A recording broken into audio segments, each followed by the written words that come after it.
மனசுல நம்பிக்கை இல்ல, வழி கிடக்குது. இங்க வாய்ப்புன்றது நம்மளுக்கு எல்லாம் அவ்வளவு சீக்கிரம் கச்சிறது கிடையாது. குருதி ஆட்டமோ இது நம்ம ஆட்டம். காட்டில் நடக்குது. நீ ஏறி யாரா கபில, அது நம்ம காலம், பாத்துக்கலாம். படைகள் 100 வந்து போதவில்லையே.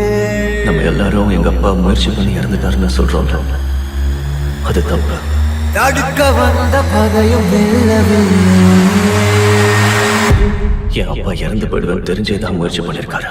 போர்க்களம்